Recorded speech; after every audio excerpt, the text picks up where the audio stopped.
É com alegria muito grande no meu coração que nesta oportunidade eu quero louvar a Deus pela vida de cada um dos que estão nos assistindo através desta videoaula. Eu quero em primeiro lugar agradecer a Deus por Ele nos conceder esta oportunidade de estarmos aqui juntos mais uma vez. Agradecer também pela minha família. Hoje é um dia muito especial, dia 20 de outubro do ano de 2016, e nesta data tão maravilhosa, Deus está concedendo uma grande bênção à vida do meu irmão, Antônio Rodrigues, da cidade de Foz do Iguaçu, na qual está sendo separado hoje para o ministério de evangelista. E o Senhor conhece o meu coração, como o meu coração está alegre por esta bênção na vida do meu irmão.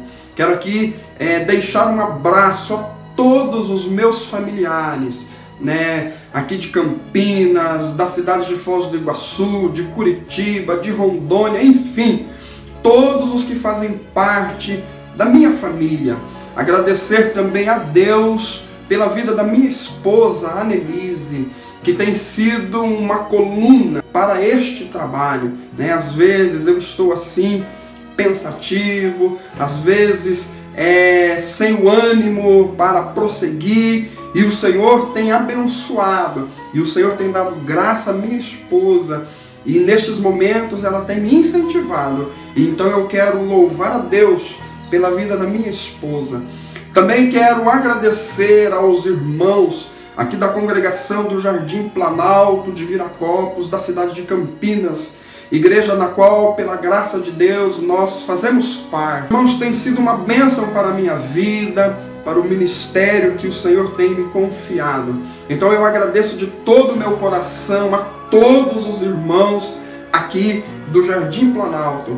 E o desejo da minha alma é que nós possamos, a cada dia mais, entendermos a palavra do Senhor, e que através deste entendimento o Senhor venha nos conceder bênçãos que precisamos. Nesta oportunidade, então, nós estaremos meditando, dando prosseguimento do nosso estudo expositivo da carta de Paulo aos Romanos. E nós vamos estar hoje observando o capítulo 1, o versículo 16 e o versículo 17. Eu quero convidá-lo para nós fazermos uma oração, então para nós darmos início a este estudo maravilhoso. Vamos orar. Senhor, nosso Deus e nosso eterno Pai, em cuja presença nós estamos nesta oportunidade, eu acredito que é somente através da ação do Teu Espírito Santo que nós podemos compreender a Tua palavra, e é somente através do Teu Espírito Santo que podemos explicar a Tua palavra, e é somente através do Espírito Santo que os ouvintes conseguirão entender a palavra. Então, amado Senhor e Salvador Jesus Cristo, nesta oportunidade eu te peço, envia sobre a minha vida o Espírito, para que eu possa explicar a Tua palavra. Envia na vida de cada um dos ouvintes o Espírito Santo, para que eles possam entender a palavra, e que através deste entendimento as nossas vidas sejam transformadas. Em nome de Jesus eu te peço e coloco a minha vida, aleluia, à sua disposição. Usa a minha voz, usa o intelecto, que não seja eu, mas que seja o Senhor falando através da minha vida e da Tua palavra aos nossos corações. Esta oração que faço a Ti, e desde já te agradeço pelo grande milagre que o Senhor estará fazendo nas nossas vidas. Amém. Amém. Amados, vamos então dar continuidade ao nosso estudo. Retomando o que nós falamos aqui na semana passada, nós concluímos no versículo de número 14. quando Paulo ele coloca o sentimento em relação ao Evangelho. E ele disse no versículo 14 que ele era devedor, tanto a gregos como a bárbaros, tanto a sábios como a ignorantes. E aí ele fala assim no versículo 15, por isto, ou por este motivo, ou seja, o motivo de eu entender que eu sou devedor a todos os homens, que eu preciso anunciar o evangelho que prego a todos os homens, independente da raça, da tribo, de língua, de posição.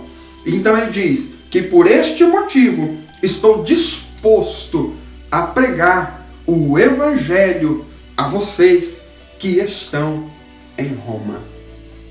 Então vamos procurar entender que neste versículo o apóstolo Paulo ele coloca diante da igreja de Roma o motivo de ele estar preparado, ou o que levou Paulo a entender que chegara o momento que ele estava preparado para qualquer coisa em relação ao Evangelho.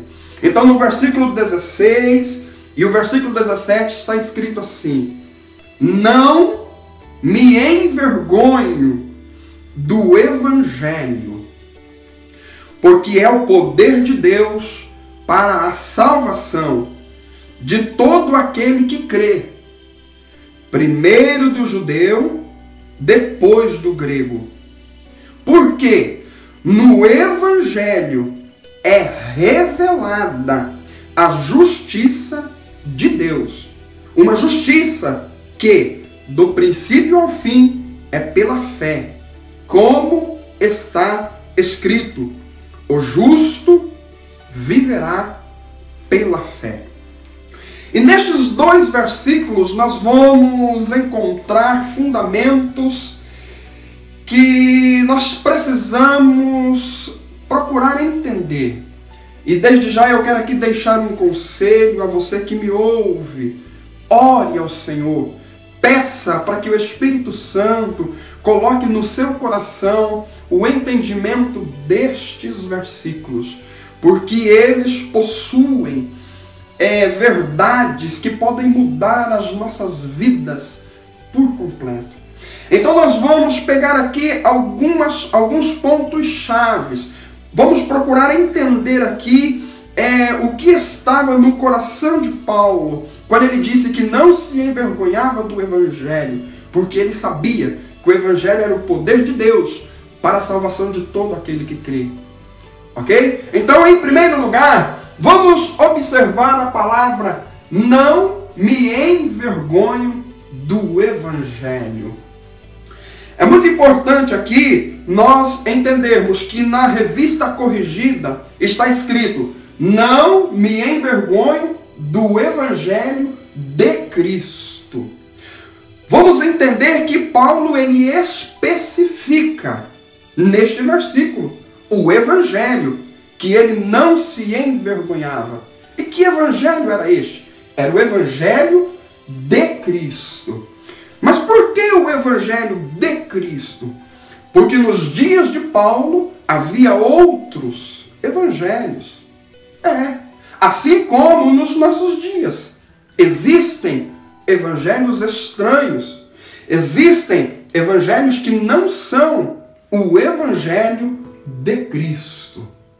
É muito interessante nós observarmos que na primeira carta que Paulo escreveu aos Coríntios, o capítulo 1 e o versículo 18, ele nos informa que este Evangelho de Cristo era um evangelho que era uma loucura.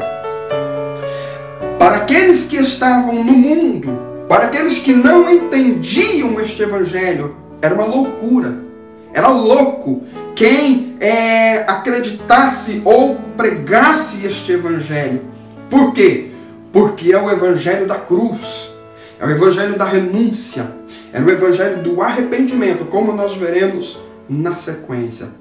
Paulo escrevendo para Timóteo, olha, o 1 Timóteo 1:8, vamos estar lendo este versículo. 1 Timóteo 1:8, Paulo, ele aconselha Timóteo. E ele diz assim: não se envergonhe de testemunhar do Senhor, nem de mim, que sou prisioneiro dele. Mas suporte comigo os meus sofrimentos pelo Evangelho, segundo o poder de Deus, que nos salvou e nos chamou com uma santa vocação, não em virtude das nossas obras, mas por causa da sua própria determinação e graça. Olha que coisa tremenda. Paulo está dizendo: Timóteo, muitas pessoas irão se envergonhar, muitas pessoas não vão querer aceitar este evangelho, mas você não pode se envergonhar. Mesmo que eu esteja preso, mesmo que eu sou um prisioneiro por causa do evangelho, mas não se envergonhe, Timóteo. Então aqui é muito importante nós entendermos que o verdadeiro evangelho, ele causa repulsa na humanidade. E esta verdade nós vamos entender que na nossa atualidade não é diferente. Na nossa atualidade, o povo gosta de ouvir um evangelho que massageia o ego. Mas nós precisamos observar este evangelho de Cristo. Então veja bem, em segundo lugar, o versículo está escrito: não me envergonho do evangelho de Cristo. O que seria este evangelho de Cristo? O que Paulo ele queria dizer com este evangelho de Cristo, da qual ele não se envergonhava? E alguns fundamentos do evangelho de Cristo eu gostaria de colocar aqui aos amados ouvintes. Em primeiro lugar, o evangelho de Cristo é o evangelho do arrependimento. Nós vamos observar em Lucas 3:3, quando João Batista ele começa a pregar, ele anuncia o evangelho do arrependimento. Jesus Cristo, em seu ministério, no livro de Marcos, capítulo 1 e o versículos 15, a Bíblia nos informa que Jesus ele inicia o seu ministério. E este ministério ele pregava o evangelho do reino.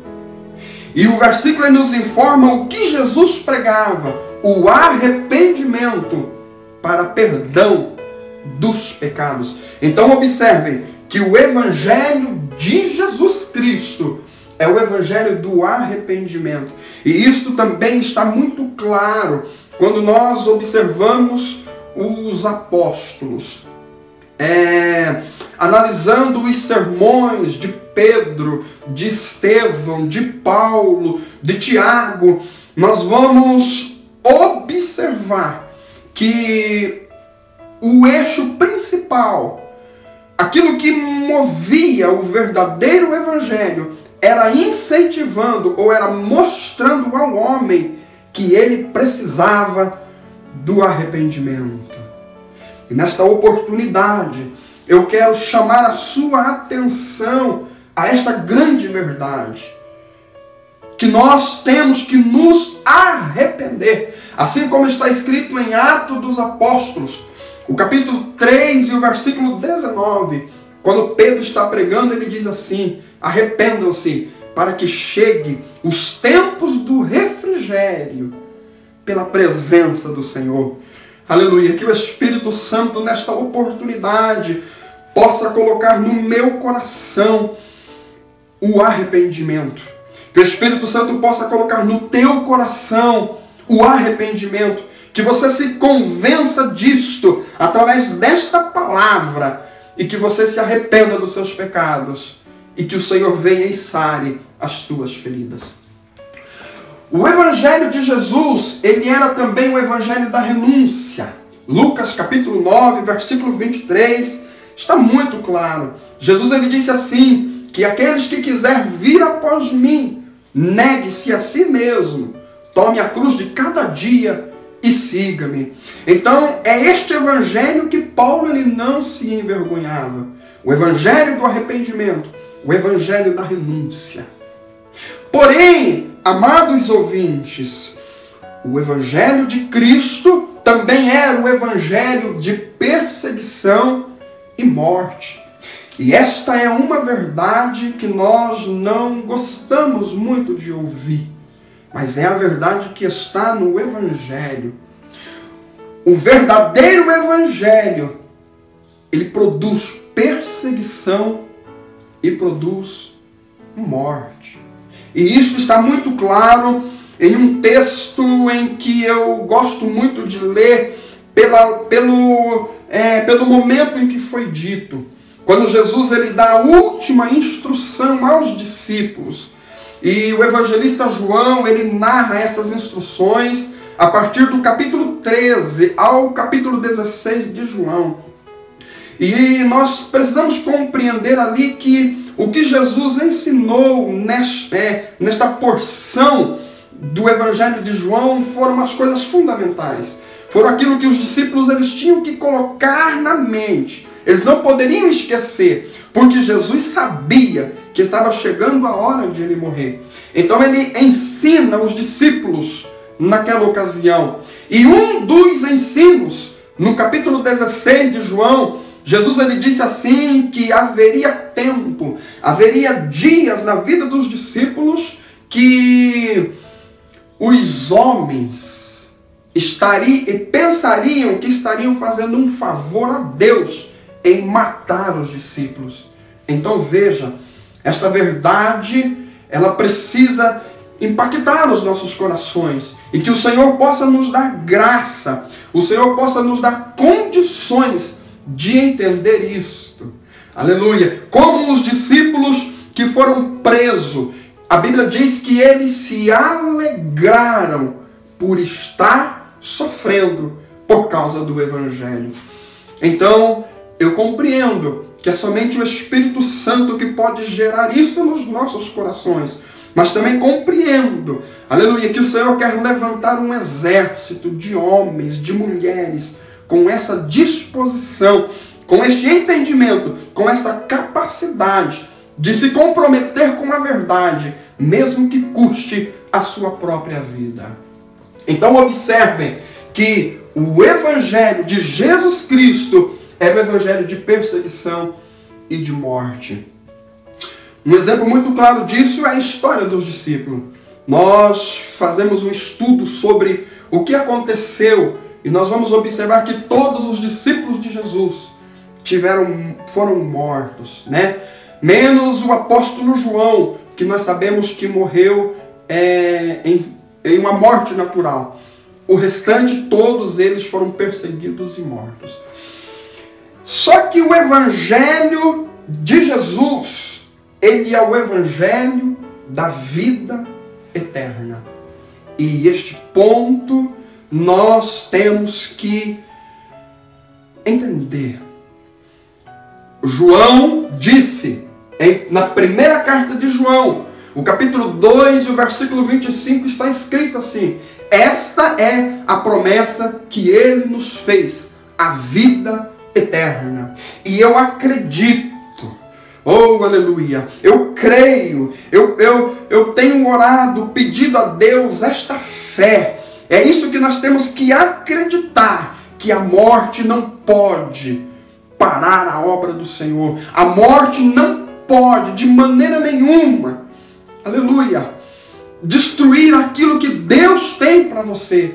Por quê? Porque a promessa de Deus é a vida eterna para as nossas vidas. Também em Tito, capítulo 1, versículo 2, Paulo disse assim, que a nossa esperança, ela está baseada no conhecimento e na fé de que o Deus que não pode mentir. Observe este versículo. Deus que não pode mentir prometeu vida eterna para cada um de nós.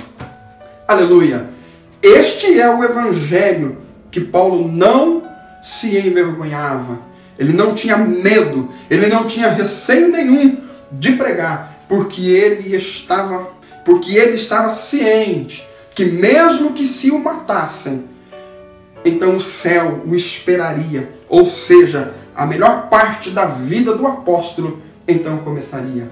E que o Espírito Santo possa produzir isto no meu e no teu coração. Em segundo lugar, o Evangelho de Cristo. Veja, este Evangelho do arrependimento, da renúncia, da perseguição, da vida eterna, este Evangelho, ele é o poder de Deus para a salvação de todo aquele que crê. Entenda isto. O que precisamos buscar do Senhor é este Evangelho. Então você que está me ouvindo, que tem uma chama no seu coração, o Espírito Santo me impulsiona a dizer a você: busque viver, busque pregar o verdadeiro Evangelho. Custe o que custar, seja verdadeiro com você mesmo, seja sincero, abra o seu coração para o Senhor, apresente-se ao Senhor com as suas fraquezas, com as suas incapacidades, porque o Senhor se agrada disso. Olha, o Evangelho de Cristo, ele é o poder de Deus para a salvação de todo aquele que crê. Observe, poder de Deus para a salvação. É muito interessante nós entendermos que esta forma de anunciar o Evangelho é um mistério. A maneira que Deus trabalha no coração do homem, quando o homem ouve o verdadeiro Evangelho, é um mistério. Como está em 1 Timóteo 3,16. Paulo está dizendo assim: de fato, sem dúvida nenhuma, grande é o mistério da piedade. E aí ele descreve este mistério. E ele diz assim, que este mistério, Deus apresentou-se em carne. Deus, ele foi vivificado no Espírito. Ele foi visto por anjos. Ele foi pregado aos homens. Ele foi crido no mundo. E ele foi recebido no céu. E se é um mistério, nós não temos que entender. Nós temos que acreditar. Aleluia, nós temos que crer nesta verdade. Oh, aleluia. Olha que coisa tremenda. Este mistério, ainda em João 12:32, Jesus disse assim: quando eu for levantado, atrairei todos a mim. Olha que coisa tremenda aqui. Aos olhos do povo da época, era uma loucura pregar-se um Cristo, um Salvador pobre, sem posses, sem poder, sem domínio e, além do mais, crucificado. Por quê? Porque a morte de cruz era o grau mais desprezível da vida de um homem. Então, anunciar um evangelho deste, anunciar uma verdade desta era uma loucura. Mas Paulo está dizendo que não é uma loucura, é o poder de Deus para a salvação de todo aquele que crê. E Jesus, ele deixa claro aqui esta verdade quando ele fala: quando eu for levantado, ou quando eu for crucificado, eu atrairei todos a mim. Também em João, capítulo 3, o versículo 14 e o versículo 15, quando Jesus, ele está conversando com Nicodemos, e aí ele diz assim: assim como Moisés levantou a serpente no deserto. A serpente no deserto, ela tinha o objetivo de curar ou de salvar as pessoas que haviam sido mordidas por aquelas serpentes. E a Bíblia nos informa que quando elas olhavam para a serpente de metal, elas eram curadas. Então Jesus, ele fala assim: do mesmo jeito que Moisés levantou a serpente no deserto, assim é necessário, observe esta palavra, é necessário que o Filho do Homem seja levantado. Mas por que era necessário acontecer isso com o Filho do Homem? Para que todo aquele que nele crê não pereça, mas tenha a vida eterna. Oh, aleluia! Nesta oportunidade, eu compreendo no meu coração que é somente o Espírito Santo que pode trazer estas verdades para as nossas vidas. O desejo da minha alma é que o Espírito Santo produza esta vida na sua vida. Eu não sei qual a sua situação, mas eu sei que existe um Deus que deixou os céus, esteve aqui na terra, morreu pelos meus e pelos teus pecados. Este Jesus, ele ressuscitou ao terceiro dia depois de morto. Ele esteve com os discípulos e a Bíblia nos fala que ele se apresentou de muitas maneiras, deixando provas infalíveis, de uma maneira que eu não tivesse dúvida que verdadeiramente ele está vivo. E depois de 40 dias aproximadamente, ele é assunto aos céus. Ou seja, ele é levado novamente aos céus.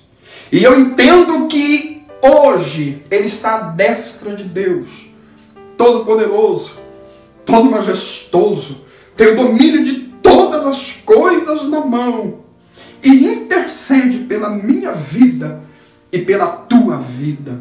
Então, amado ouvinte, aleluia, creia nesta verdade, creia neste mistério. É um mistério do Senhor, não é para você entender, é para você acreditar.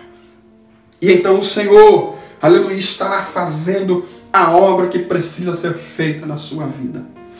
Aleluia. Observem que este poder de Deus que está no Evangelho é para todo aquele que crê. E eu acredito.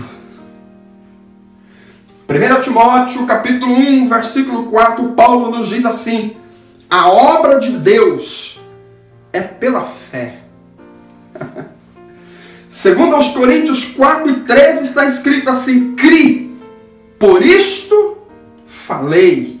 E aí Paulo completa o versículo e fala assim: e nós cremos, e por isto falamos.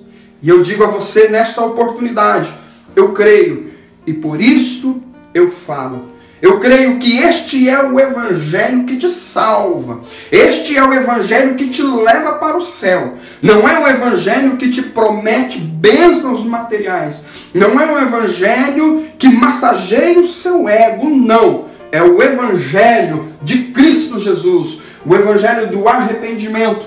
O Evangelho da renúncia. O Evangelho da perseguição e da morte. E o Evangelho que te dá vida eterna. E é neste Evangelho que eu acredito. E eu tenho certeza que o Espírito Santo estará fazendo uma obra muito grande na tua vida. Aleluia! Ainda neste versículo nós temos uma expressão.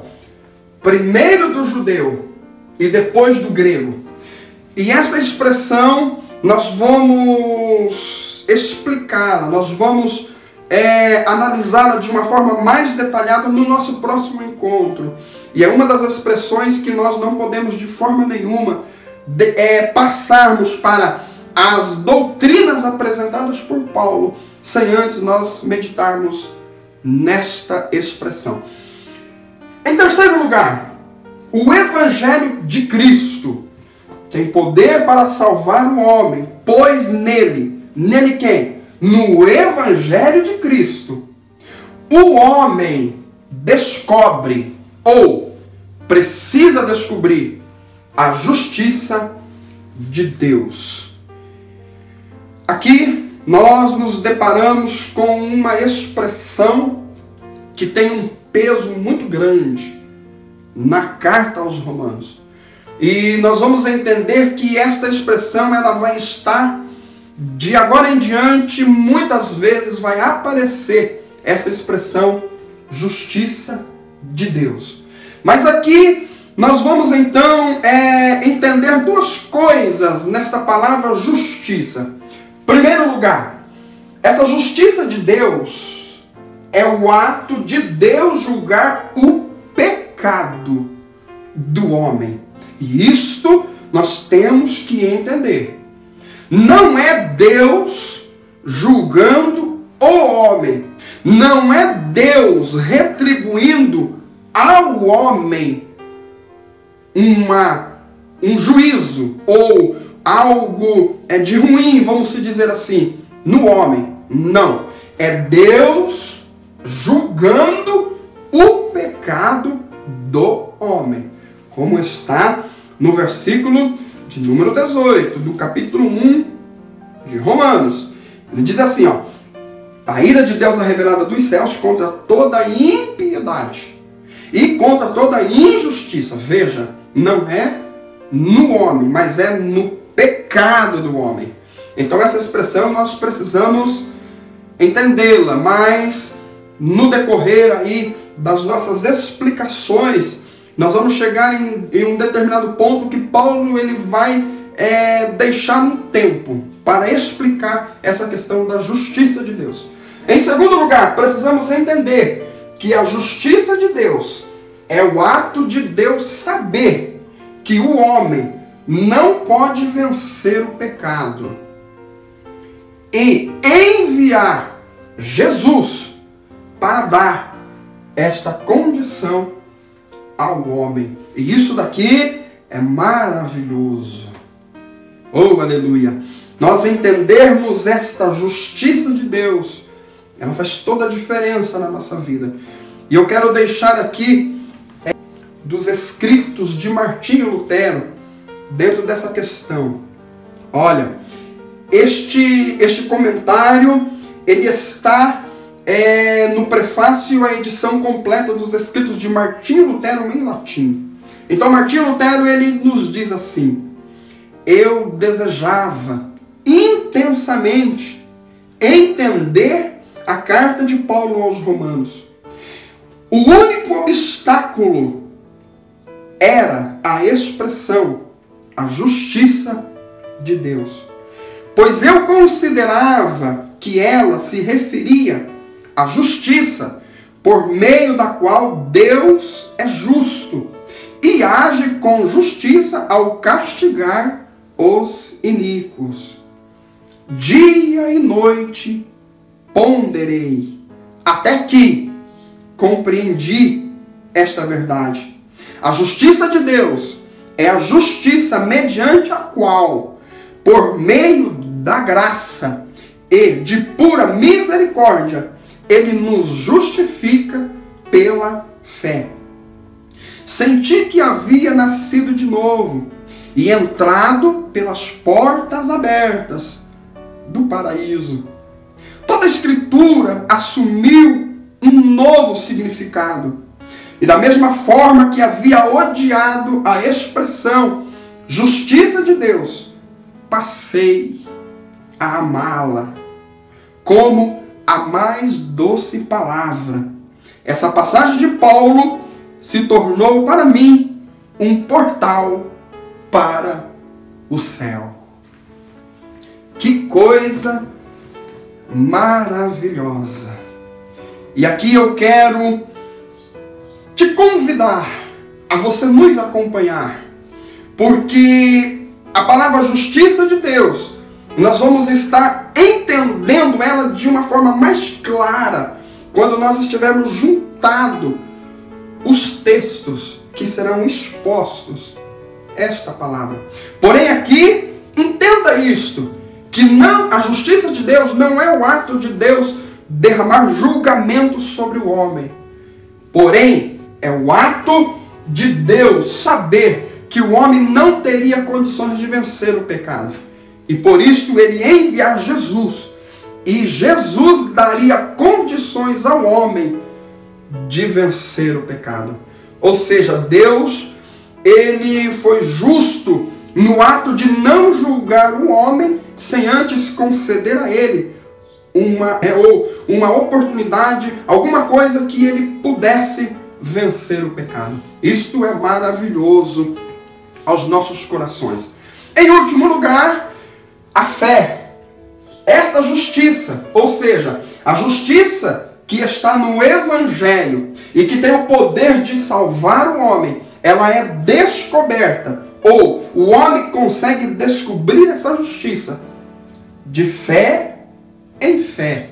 Como está na Nova Versão Internacional que nós temos lido aqui, está escrito assim: esta justiça que é do princípio ao fim é pela fé. Ou seja, a nossa salvação, a salvação da nossa alma, ela é pela fé. Do começo ao fim.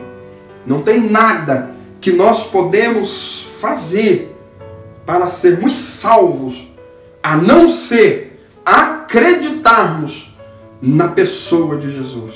Então aqui nesta oportunidade, eu compreendo que o tempo é muito curto para nós estarmos falando aqui tudo o que nós encontramos aqui nestes 2 versículos. Mas que o Senhor nos abençoe. Semana que vem, querendo Deus, nós estaremos aqui novamente.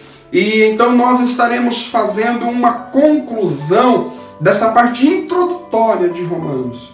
E nesta conclusão, nós estaremos meditando em pelo menos 3 pontos que nós temos que entender antes de nós entrarmos no versículo 18, onde Paulo ele vai começar a tratar da doutrina da depravação do homem.